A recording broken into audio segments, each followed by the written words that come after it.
Good day mga guys, panibagong araw, panibagong project na naman po tayo. So today's video, yung project natin ngayon, front fender ng Aerox 155 version 1. So yung design niya, forged hydro dip pattern.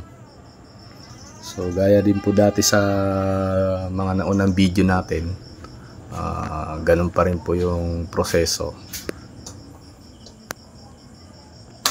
So, ayan po.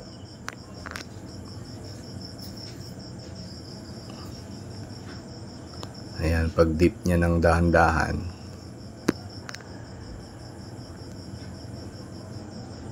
Tapos hahanguin.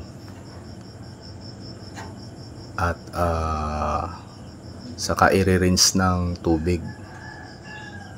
So, pag nahugasan ng maigi, doon na natin i-apply ng clear coat pag natuyo.